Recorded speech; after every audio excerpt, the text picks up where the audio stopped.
எல்லோருக்கும் உண்டானது எல்லோருக்கும் கிடைத்து விட்டால் நாட்டில் பிரச்சனை உருவாகுமா? அதான் கேள்வி. எனக்குண்டான கல்வி, அதற்குண்டான வேலை வாய்ப்பு, அதற்குண்டான ஊதியம் கிடைத்து விட்டால் நான் யாரோடு போட்டி போட போகிறேன்? யார் மீது பொறாமைப்பட போகிறேன்? யாரை வீழ்த்த தாழ்த்த பாடுபட போகிறேன்? இல்லை.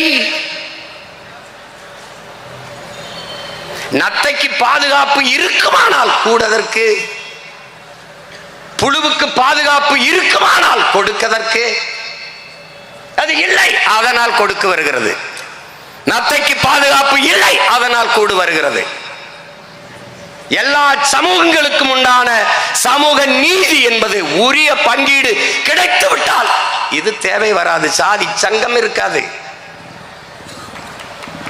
தேவைப்படாது. ஆனால் இங்கே முறை என்ன? இந்த திராவிட ஆட்சியாளர்கள் யார் என்ன எவ்வளவு தெரியாது. இந்த உனக்கு 3 நிலம் என்னது, வேளாண்மை செய்தவன் நான், காய்கறி என்னது, ஆனால் சந்தையிலே கூர்கட்டி விற்கிற வியாபாரி யார்? உனக்கு 3 காய், உனக்கு 5 காய், உனக்கு 10 காய். நீ யார்? முதல்ல எந்திரி.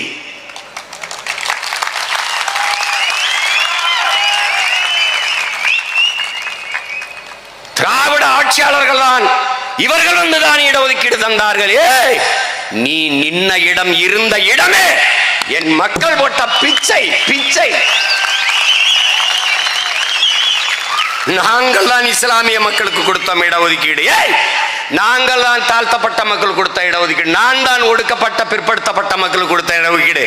நீ இருந்த இடமே என் மக்கள் போட்ட பிச்சை என்பதை நீ கவனம் வச்சுக்கணும். நாங்க கொடுத்தது நாடு என்னது, இடம் என்னது பார்த்து கொடுக்க வேண்டியது நான். நீ யாரு? முதல்ல who are you? நீ யாரு? 3 விழுக்காடு 4 விழுக்காடு அல்ல, மொத்த விழுக்காடும் என்னது?